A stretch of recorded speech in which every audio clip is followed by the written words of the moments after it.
Ladies and gentlemen, listeners, lovers, and friends, welcome back to the podcast. I'm your host, Jim Fogarty, coming to you live up above Dave Grohl Alley in beautiful downtown Warren, Ohio, from Two Ticks and the Dog Productions. Excited for my guest today. Been waiting for this one for quite a while. But before we get into it, I've got to mention, of course, our incredible sponsors. They are the Station Square Restaurant, Salvatore's Italian Grill, Green Life Holdings, Brokers Realty, and of course, Modern Methods Brewery, located right down the alley from us. Today, our guest is an 8th degree Coral Belt under Rickson Gracie. He is a man of the world, and he travels the world teaching the art of Jiu-Jitsu. Professor Pedro Sauer, thank you, sir, and welcome to the show. I appreciate you. My pleasure. I appreciate it. I'm very excited to have you. Of course, Coach Bundy and I have been talking about this for some time. For those of you who are watching, Coach is off camera here, making sure that we do all the right things. I don't want to get a rear naked choke in case I ask the wrong questions. So be careful, Coach, please. Let's get right into it.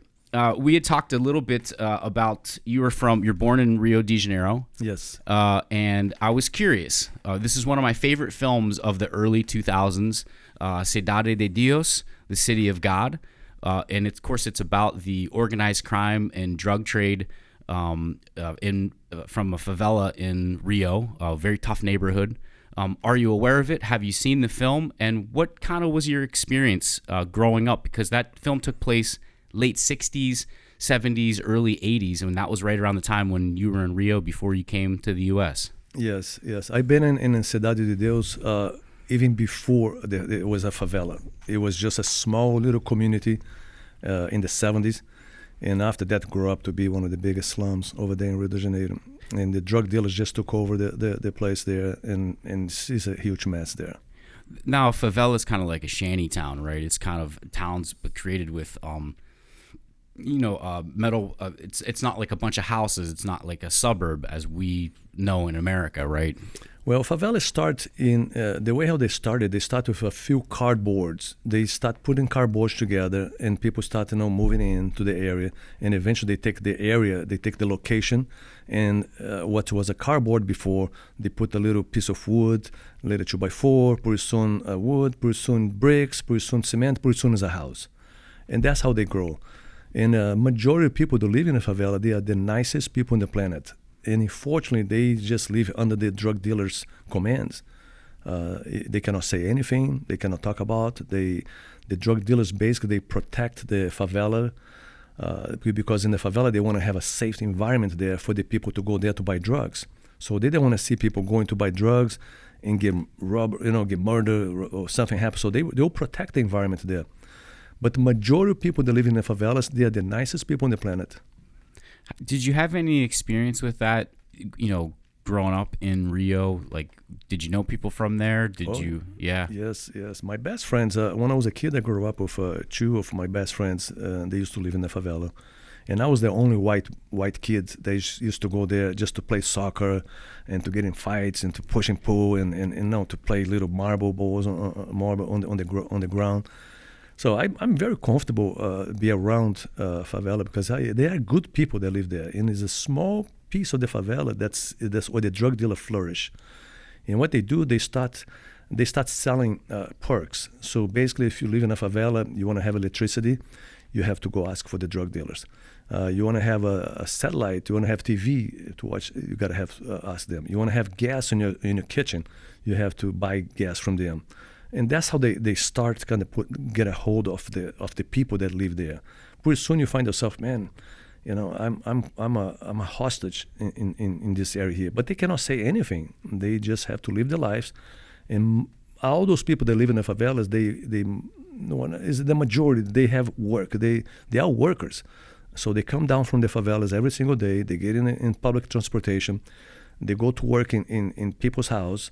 And they are the most honest people you're ever going to find. You can leave gold in powder gold, and nobody's going to touch it. They are very, very nice, good, clean people. Unfortunately, the small population that is in the favela right now doing bad things, that's where the whole press comes. That's what everybody talk about favela. But it's not as bad place at all.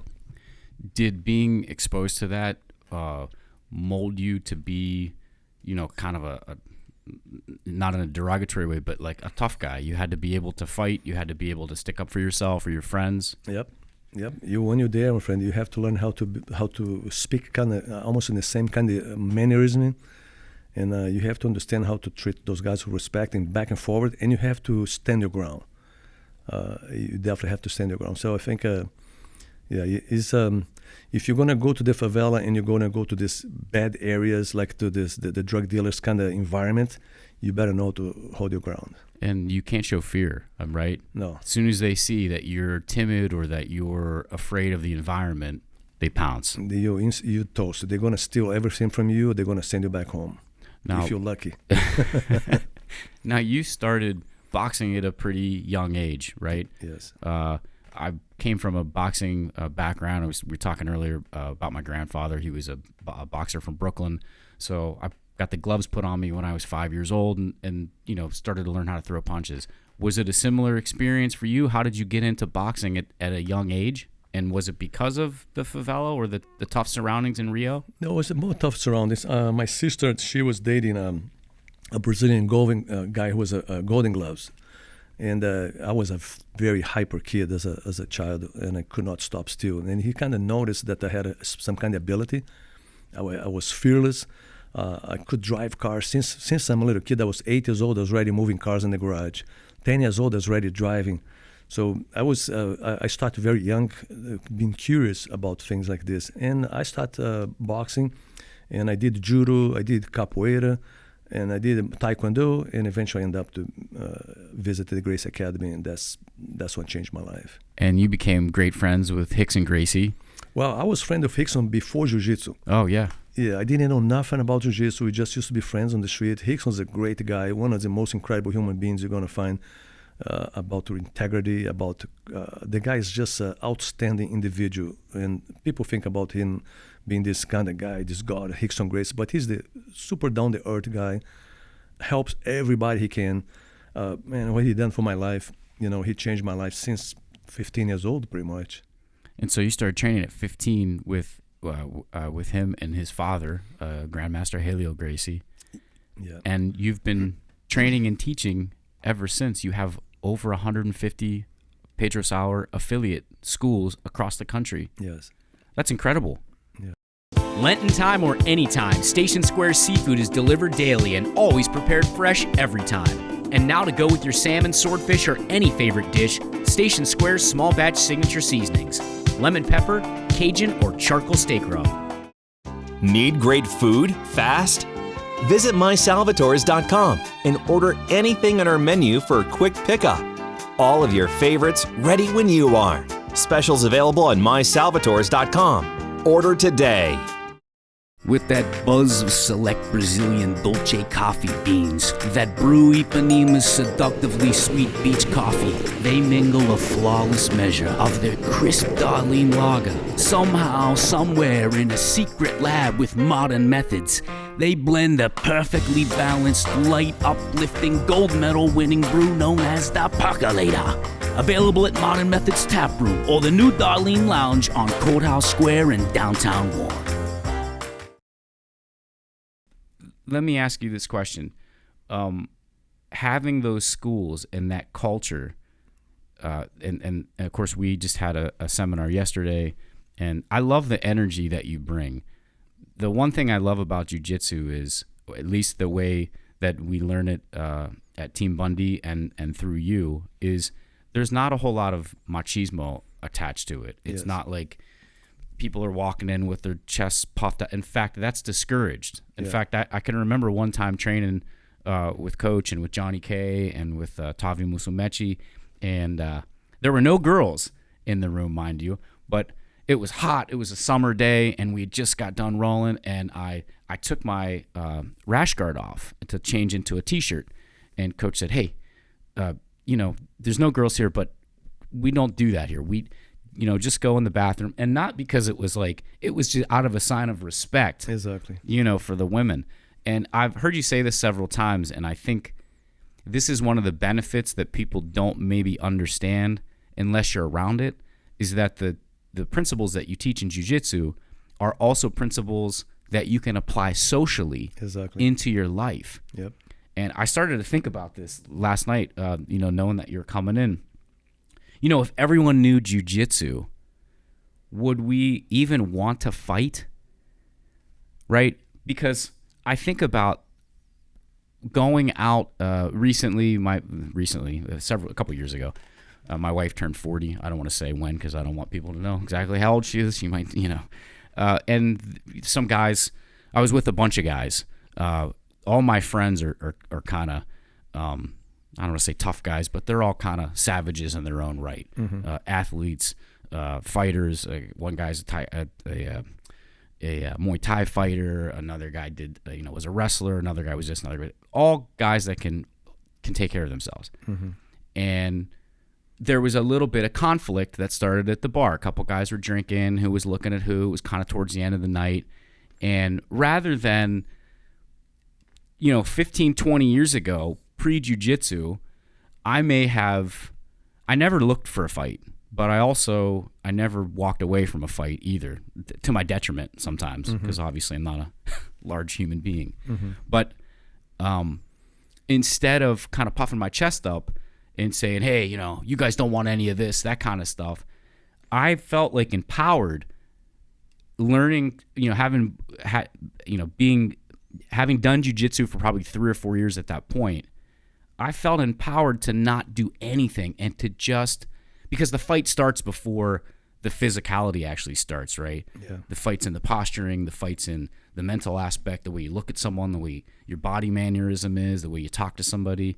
And we were able to dissolve this fight knowing that we could fight, but we didn't have to. Yeah. And it was like, hey, man, let me buy you a beer. My buddy's drunk. Yeah. And the guys were thankfully very cool, and they were a little bit younger than us. We were all in our 40s at the time.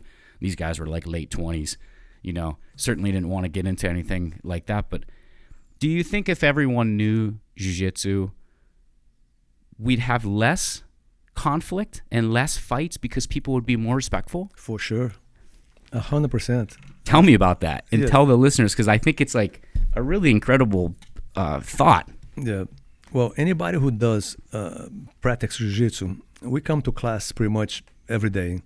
We get in love. We fall in love with jiu-jitsu. Jiu-jitsu is such an addictive art because we transform everything we learn on the mat. We can bring this to our social life.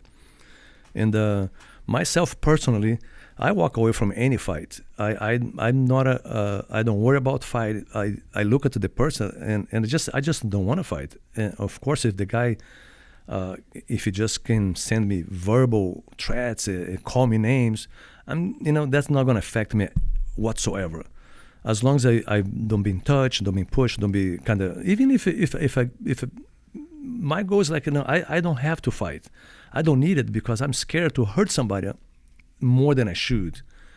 And I know that if I can get a hold of someone, I can very easily make him say uncle. I can very easily twist his joints and make him squeal.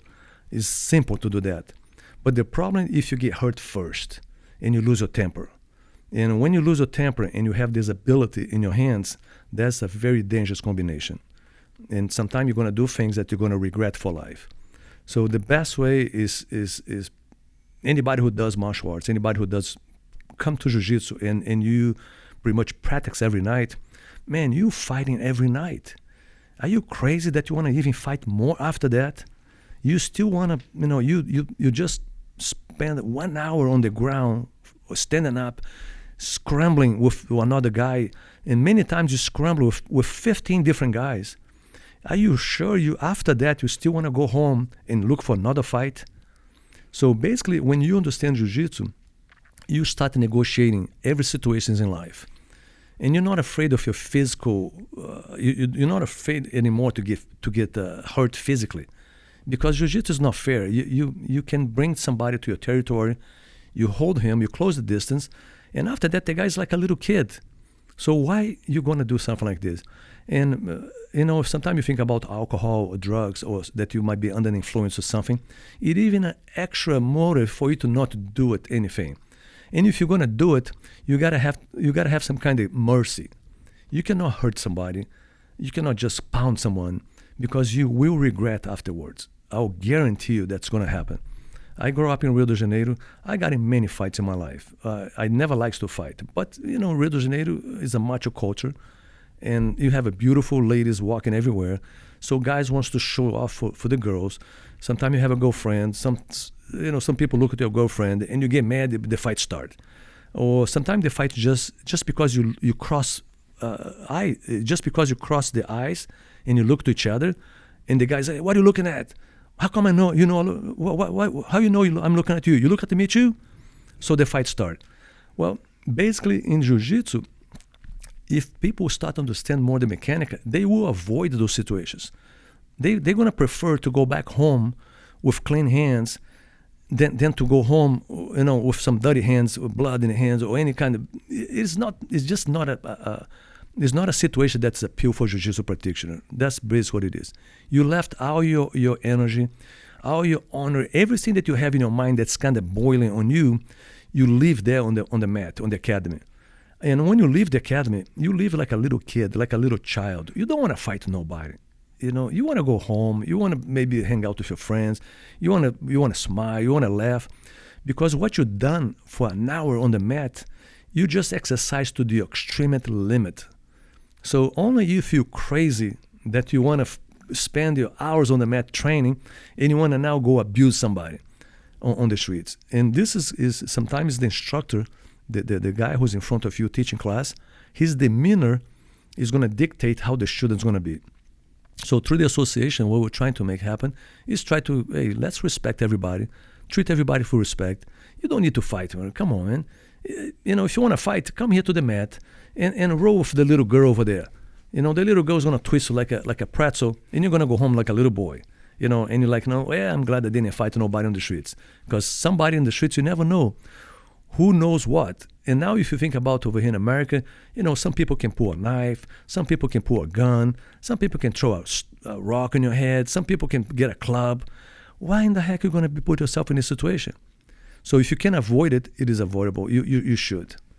Yeah, it feels, I always feel like Jiu-Jitsu made me, I was always hyper aware because of how I grew up and the surroundings where I live. But I always felt like Jiu-Jitsu made me even more aware of my surroundings and calmer. I was talking with John Calogero and Anthony yesterday after their first session, and we were all kind of discussing the same thing. And it's similar to what you're saying. Like even yesterday, now of course I hadn't rolled in a while. I've been going to class, but we do a kind of what's that class called, Coach? The fundamentals class. And we don't, we drill, but I haven't been rolling for a while. Mm-hmm. So I rolled yesterday with, I don't know, like 6 or 8 people, just kept going, right? And I rolled with one of your black belts, John. And he made me feel like a child, right? I mean, I was just like, he spanked me. He probably tapped, it was a 3-minute round. I think he tapped me 4 times in 3 minutes. I mean, bang, bang, bang, bang. And then afterwards, with such grace, he was like, hey, let me show you kind of what you're doing wrong. Yep. And he showed me a couple things and how to get in on because we were starting from a sitting position, and showed me a couple things. And I went home and I was so sore and so, kind of quote unquote beat up, but I felt so calm and so happy. And that's similar to leaving class.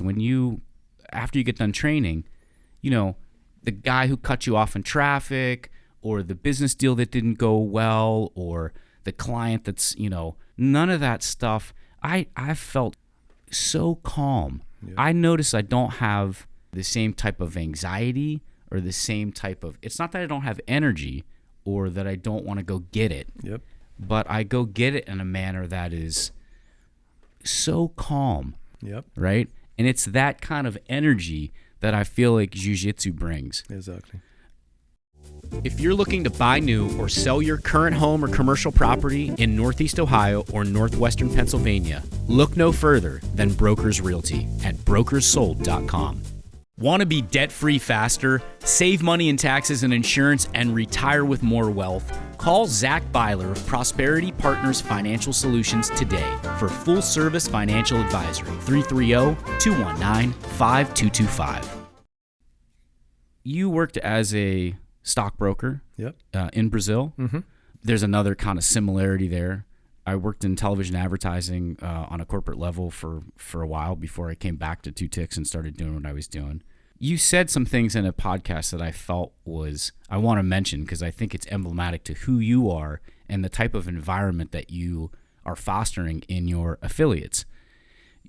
As you were doing, kind of working as a stockbroker, you were able to make big scores every day, right? If you wanted to, but sometimes you had to do it in a way that was maybe that was not as forthright or as honest with some of the people you were selling to. We found this in television all the time. Like our company was always saying, well, sell them more, give them, every time you sell them an annual, increase them by 10%. Every year, increase by 10%, 10%, 10%. Well, some of these mom and pop places that you're working with, you're not able to do that. They weren't able to do it. You had the same approach to being a stockbroker in Rio, where you could make a score, but you decided not to make millions by being dishonest. You wanted to be fair. And where does that come from? Jiu-Jitsu. Yeah. Yep.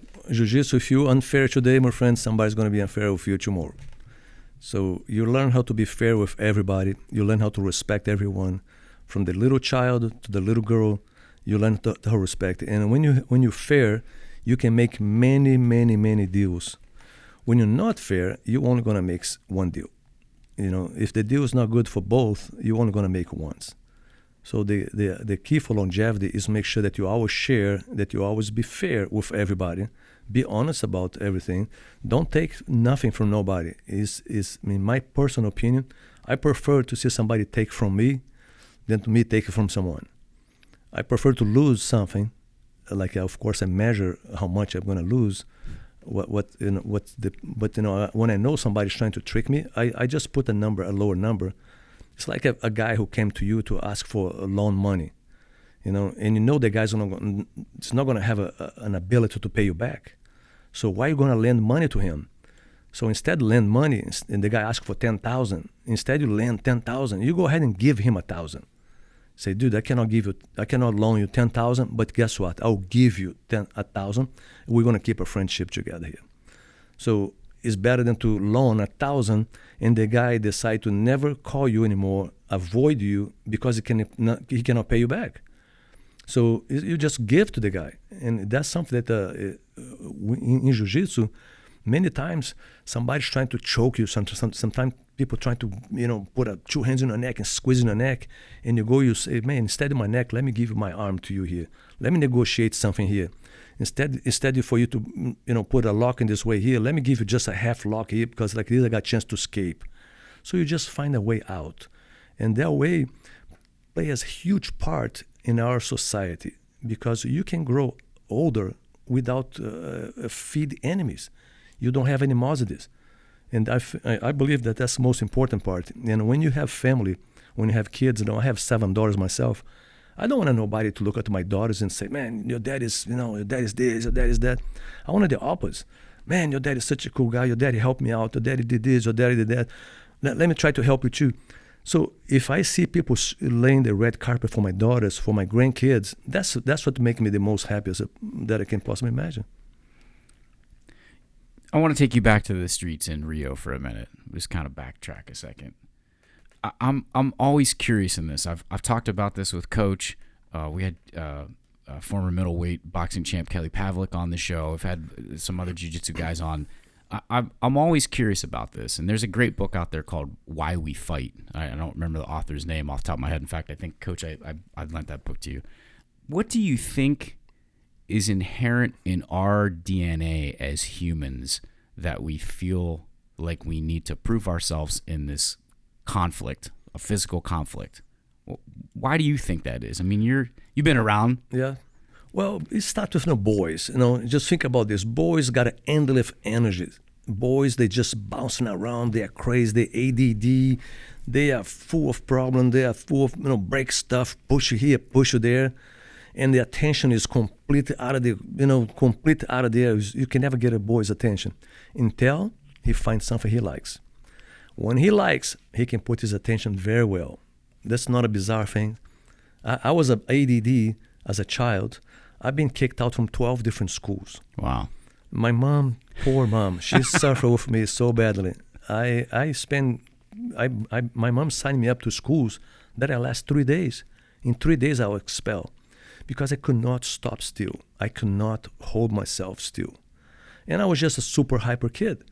And after that, when I discovered Jiu-Jitsu, everything come to some kind of, I put everything in perspective. I got way more calm. I put all my energy on the mat. So that's for the society. If you think about society and you think about people fighting, it's because they are just hyper and macho guys. If you're in a macho culture and you have good attracted ladies there, you want to show off, or you want to protect your girl. You want to make sure that that girl is under protection. So that's what happened with a lot of people getting in arguments. But I believe that when you train Jiu-Jitsu, you are going to develop better humans. We're going to be a lot more tolerant. You're going to be a lot more respectful. You're going to treat each other with the ultimate respect as possible. Because as you know, the black belt that you trained yesterday, he only tapped you 4 times. But I can honestly tell you that he could have get you maybe 20 times. No, I'm sure. Yeah. But 4 times, it was a way that he can still show you the checkmate, but and after that, on the end, he can show you. Let me show you what you did, or let me show you how you do this better. Let me show you tricks. So you build some kind of camaraderie, and this kind of camaraderie that you build on the mat lasts forever.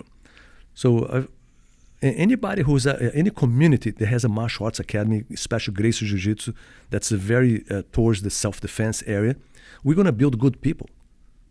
Well, that's. I'm glad you brought that up because it segues right into this next thing. What sets the Gracie system and what you're teaching aside from other Jiu-Jitsu schools? Mm-hmm. Well, I learned Jiu-Jitsu from Pedro Gracie, that was the founder, and he was an incredible mind. And his mind was unbelievable.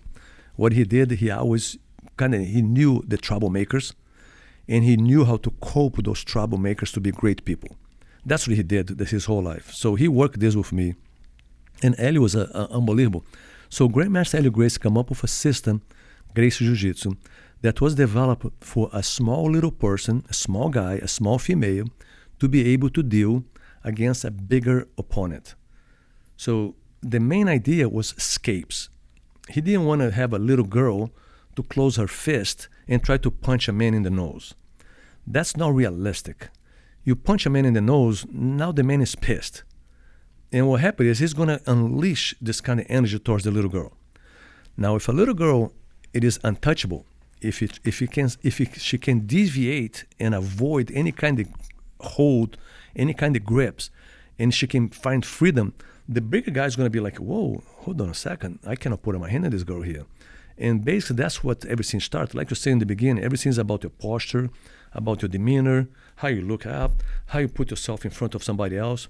And the guy who tried to abuse females is not a comfortable guy.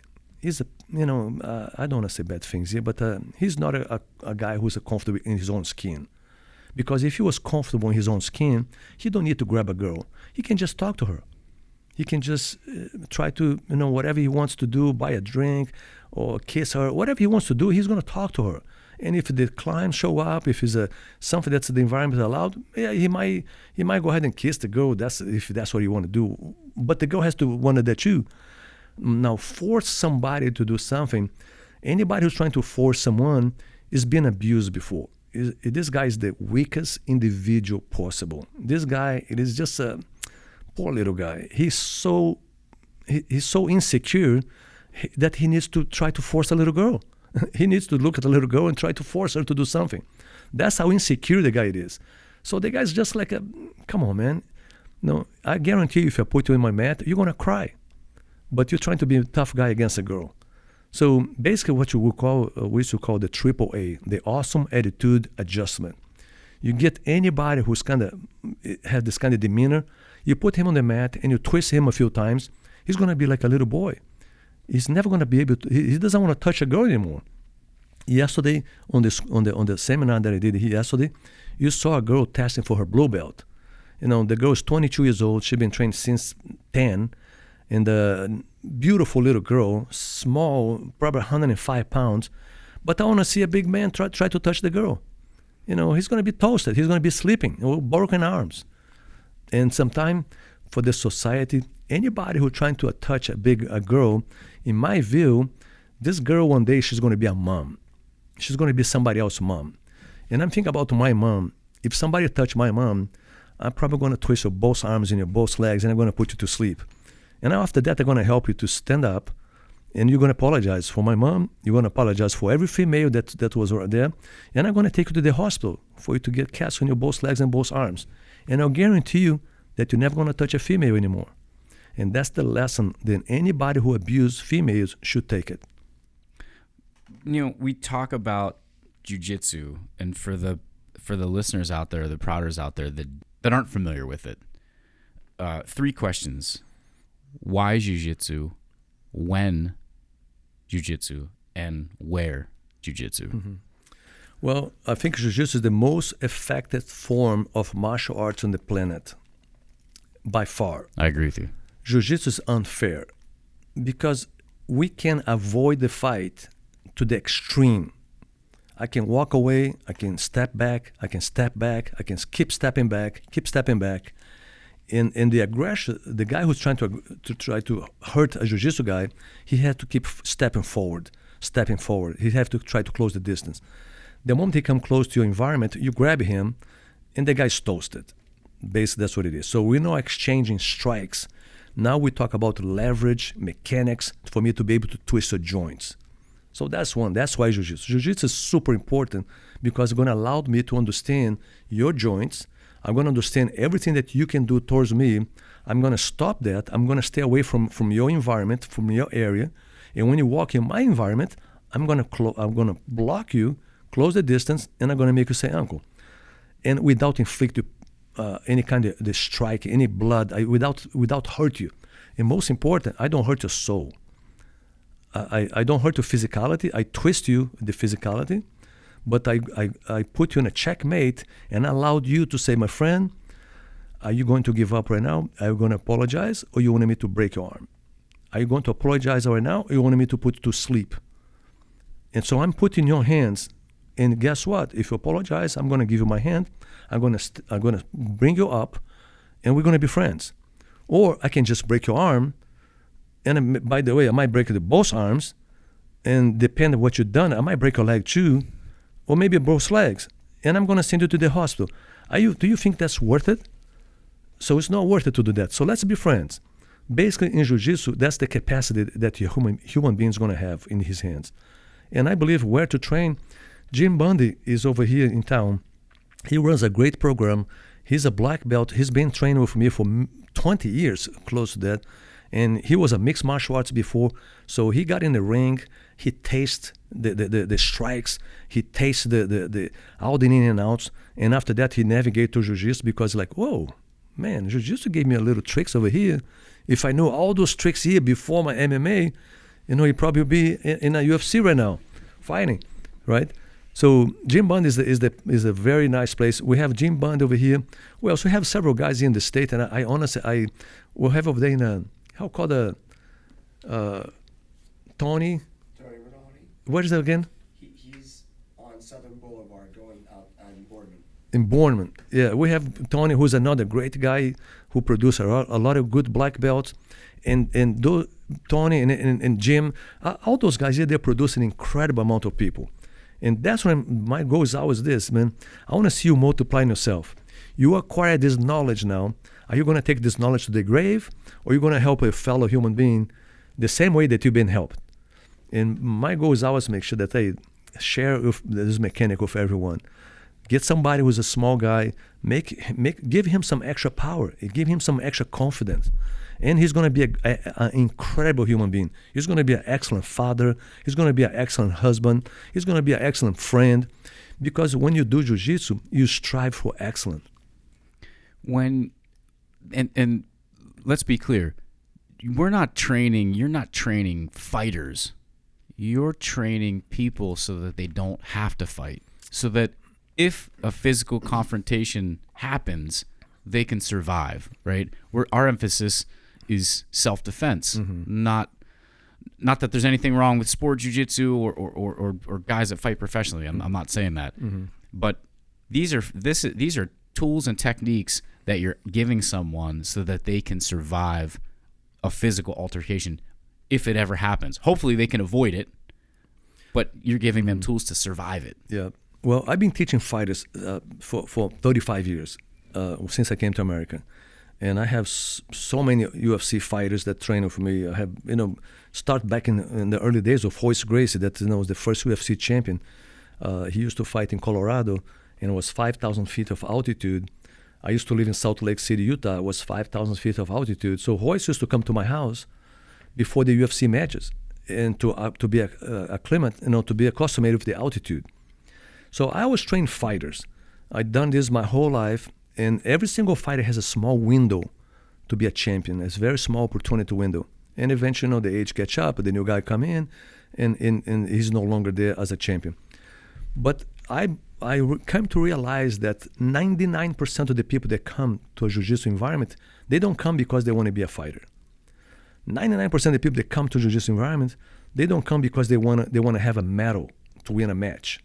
They come because they want to learn self-defense first. They want to, you have many different variations. Sometimes you have a girlfriend that somebody kind of make some bad remarks to her, or she has an old boyfriend who's kind of giving her some hard time, and you feel uncomfortable. So you look for Jiu-Jitsu Academy to make yourself a little bit more comfortable.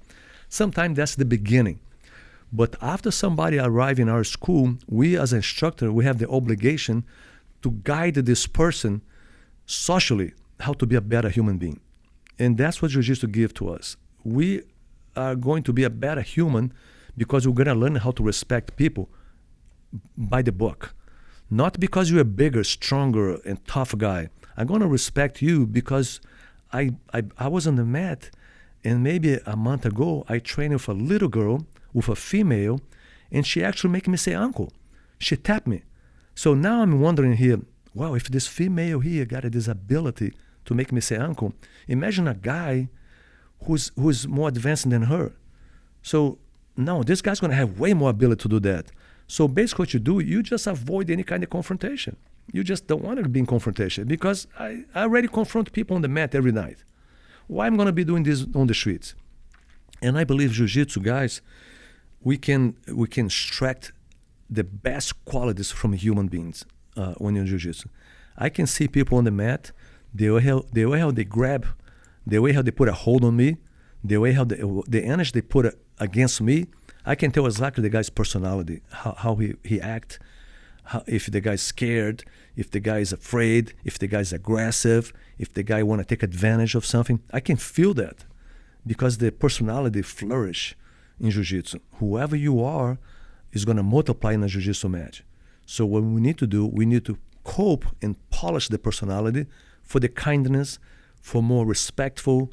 When I talk about towards females, because the females are the easiest one for us to disrespect. We disrespect females making comments, sometimes not direct to the female, but to our friends. Look at this, look at that. I will do something like this. I will do something like that. They will disrespect that. So when you start to understand more about martial arts, especially Jiu-Jitsu, when you start to get yourself more involved in Jiu-Jitsu, you start to be a little bit more smarter about what you're going to do, who you're going to say, how you're going to position yourself, and of course, how to treat others. And every person likes to be treated right. And nobody wants to have somebody treating you bad. So basically what you do after you get accustomed, you just realize that, man, I should treat everybody with the ultimate respect as possible. Because this is always going to go back to me and to my family. That's the advice I give to everybody. And even if that doesn't, even if they don't understand the respect aspect, like what you give, you receive tenfold, and karma and some of those other concepts, you never know what tools that person's carrying. Like you brought up, I think her name's Nina, that got the black belt yesterday. Yep. Brought up her. Even if you looked around the room yesterday, there were some guys that were big, there were some guys that were small, but there were some guys, if you saw them on the street, you wouldn't think, like John, for example. Yep. He's a bigger guy. He's lean and he's strong. You can see that he looks like an athlete. He's fit. But he doesn't exude any kind of threatening, tough guy, machismo. If you saw him on the street, Normal you guy. wouldn't think anything about it, you know. And if you got into an argument with him, 9 times out of 10, you wouldn't be intimidated by him. But man, I mean, he spanked me one after another, after another, after another. I was like, oh my God, And of course, afterwards, you thank that person, and it was great that he, like I said, he kind of. But if everyone knew jiu-jitsu, then you wouldn't know what tools everyone was carrying. So you would be less apt to, I don't want to tangle with that guy because I don't know what kind of skills he has, right? Even if you didn't understand the respect aspect or the karma aspect. Yeah, that's one point. And of course, keep in mind that you are going to leave all your everything that you have aggressive in yourself is going to be in the academy. Yeah. You're going to live there. When you leave the academy, the last thing you want to do is to fight. You feel like you're floating. I feel like I'm floating around you sometimes. You feel good because what happens is when we exercise, our muscle expels some kind of enzymes, how call this, is some kind of thing that our muscle expel that make us feel good, give us a good feeling. So every time you train, you just feel like, oh my gosh, you feel so good about. And appearance, when you talk appearance, I always, imagine this. I'm right now, you see me doing martial arts for 50 years, and I'm still, if you look at me in the streets, if somebody wants to look for fight, it will be the first one where I want to fight the dude over there. He looks like so innocent, quiet, smiling. So I want to fight that dude over there. Because jiu-jitsu allowed me to be comfortable in my own skin. Yeah. So I can walk in, I can see the ugliest dude on the planet. I look at him like, like a buddy. I don't have a zit. And, about color people, I'm a colorblind guy. I grew up in Brazil. And I never in my life, I heard about this thing about, black against white, white against black, people doing this. Never. My best friends in Brazil was black. And I mean black, like a. I used to tell them, when you walk at nighttime, buddy, I want to you still smiling because I don't want to run you over. We used to mess with the guy. And he used to mess with me so bad too. He used to call me so much bad names. So we hang out like this with zero intensity or any kind of derogatory thing. The opposite. We just play. And if you think, majority of people, if you see a bunch of black guys talking, they are the funniest people on the planet. I honestly, I've been around a lot of blacks, and they talk different. They have a different dialect. And me being a foreigner, still learning English, and I see the way how they talk, I love it. I see this like so freaking funny. And they, between each other, they are horrible. They mess with each other day and night. There's a lot of shit talking. Oh my gosh. Yeah. And the same with the black guys, black ladies. So I think when I came here to America, and I discovered that, because when I was a kid in Brazil, I thought I was a white Jew.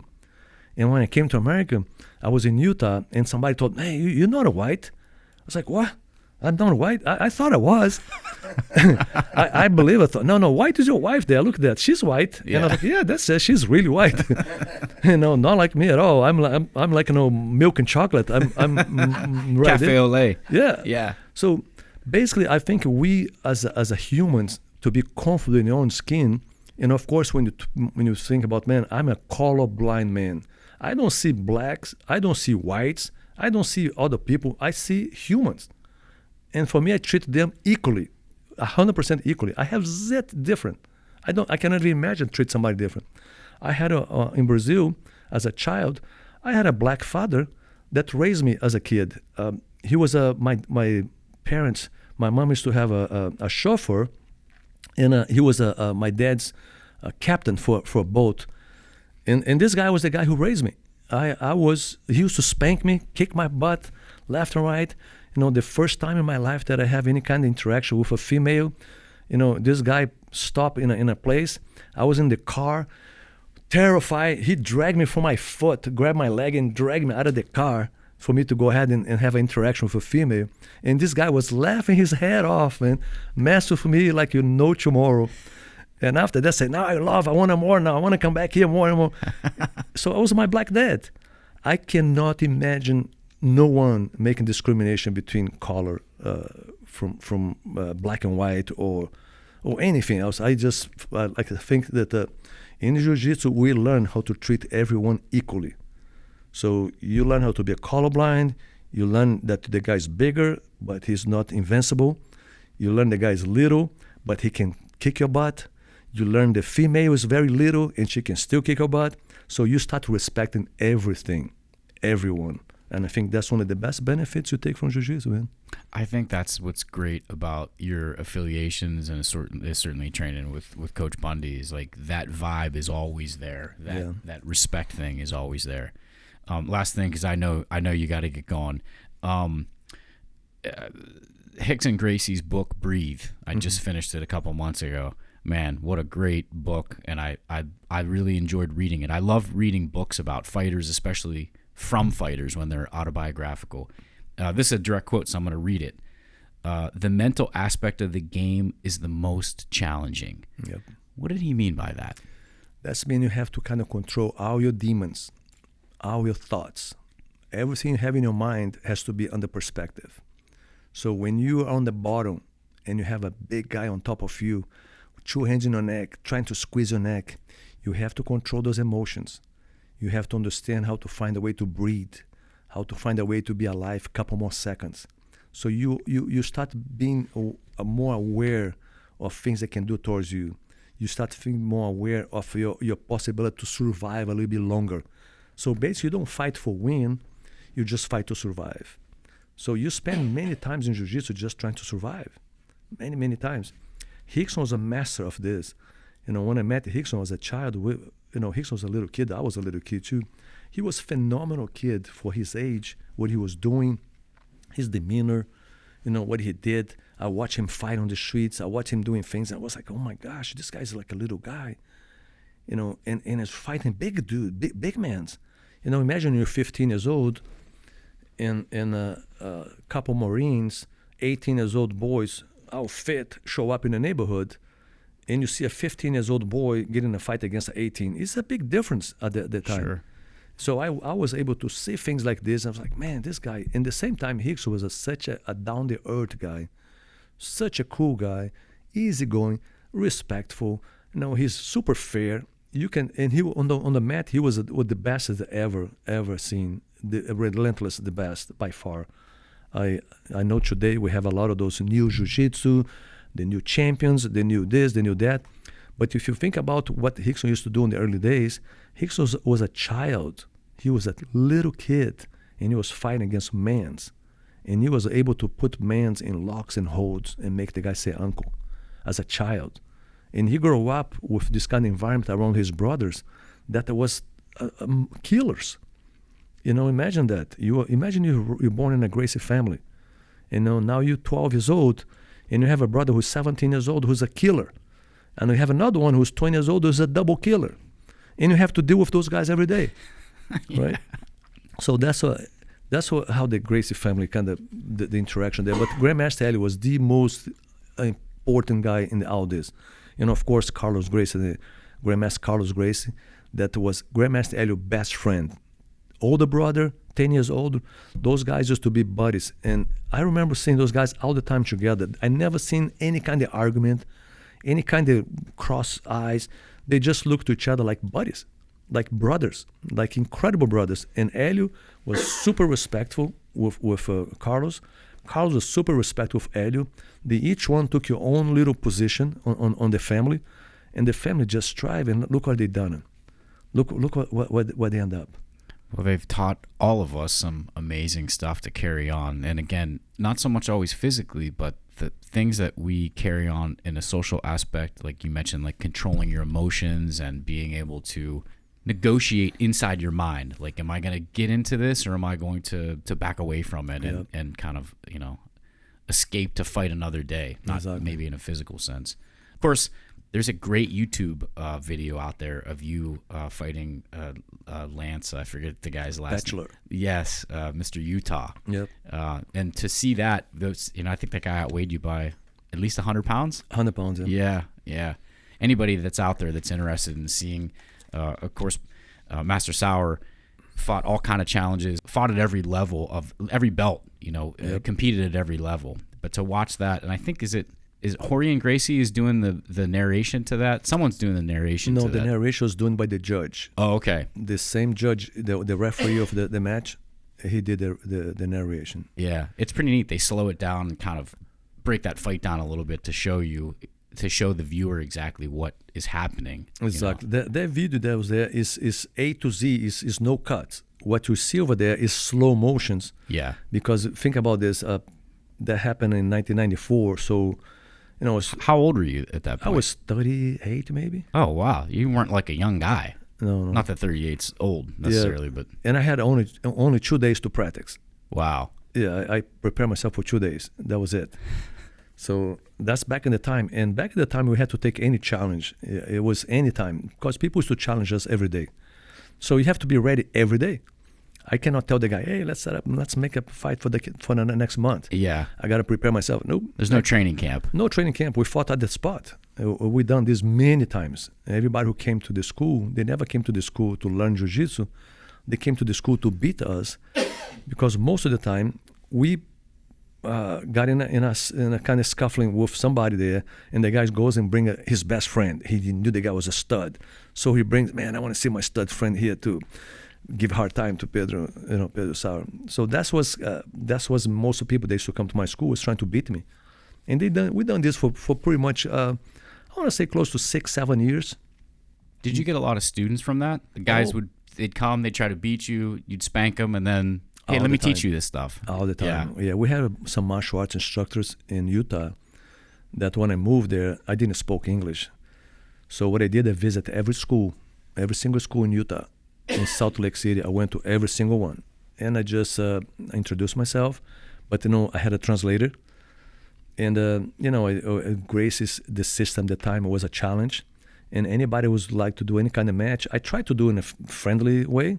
But of course, here and there, we have, when you turn your back, you go back to your school, the instructor goes, man, go there, visit him, and try to beat his, make sure you beat him. And everybody who came to my school ended up to be a student. I had some people don't know about this, but Rickson Gracie fought 2 of my students in those Valley Table. Oh, yeah? Yeah. One was Tom Hollywood Hayes. He was one of my students. The other one was Dave Lavecchi. And Rickson fought both. If you go see the film Choke, yeah, you can see Apollo was the guy who was teaching Tom Hayes, and Ron Hamburger was teaching Dave Lavecchi. And I told both guys, I expelled both from the academy. I told them, good luck, amigo. You guys going to get spanked. and that's what happened, both guys. And I could not continue to teach them, if they're going to fight my instructor. So the moment I heard that they're gonna fight, I just automatically I just send them back. Well, I know that you guys have to get going. You're on your way back to Virginia. No. Actually, I'm gonna go to Pittsburgh. I'm doing a class tomorrow. Oh, great. Yeah. Well, I want to wish you safe travels. Before I let you go, how does anyone find you? Your website and some of that, if they're interested in jiu-jitsu and finding out more. My website is www.pedrosauer.com. And you got a Virginia, bjj.com. That's for the Academy One Spirit in Herndon. That's still my school that I go there a lot. I go there once a month. I teach class in Virginia. So every single Monday and Tuesday a month, in a month, I go there. And I live right now in Savannah, Georgia, in a beautiful place. We have a school over there in Savannah, Georgia, too. That's a great guy having out school. We have schools everywhere. I love Savannah. Yeah, beautiful. The gardens there. We live in a paradise there. Yep. And I do camps in Brazil. I'm not sure how many people here knows about Brazil, but I have Well, we have listeners worldwide. So that was the next thing. If someone that's not local and they want to train jiu-jitsu, what should they be looking for? Well, I do 2 camps in Brazil a year. I've been doing since 2009. So I've done so far 26 camps, and I took so far close to 500 people there to Brazil. And we go to this place up in the mountains called Petrópolis. It's in state of Rio de Janeiro, and it's in the imperial, like an imperial city. So in Petrópolis, and everybody who goes there fell in love and go back again. And basically we do a 1 week of training, intention training, and we do about 6 hours a day. It's open for everyone. And we stay in one of the most beautiful property in Petropolis. It has a one waterfall, we have a swimming pool, soccer field, houses. It is acai trees. You got 1,000 of acai trees there. You got birds, got monkeys. It's just gorgeous place. It's a paradise. That sounds awesome. And it's very affordable too. That sounds great. Master Sauer, 8th degree coral belt under Rickson Gracie. I appreciate you spending time with us today and imparting your wisdom. And thank you for coming down here and training with us yesterday. Man, it's been a great, every time that we train together, I think I told you this yesterday, Otavio Musamechi and I are buddies, and, you know, we were talking on the show a couple of weeks ago or a month ago, and I said, yeah, you know, Master Sauer's coming down, and, you know, you should come, you should train. I don't know. He goes, but man, if I don't get to see him, I love that guy. He just got such a great vibe about him and great energy, and I said, man, totally, I understand where you're coming from because I feel the same way. Thank you. Yeah, I appreciate it. And anyway, Otavio has the best Italian food here in town, right? Yes, sir. Love yes, sir. it. Yeah. I've been there many times. Yeah. Great meals there. Yeah. So if Otavio is listening, friend, I appreciate everything you do, Otavio. Thank you so much, Hey, Professor thanks. Sauer. I appreciate it, guys. Thank you very much, all you guys. All the best for everyone. I appreciate you. Listeners, lovers, and friends, until the next time, be kind to one another and stay electrified. We'll catch you on the next episode of the podcast. You can always check us out at theprodcast.net. Be cool, everyone. Take care. Thank you.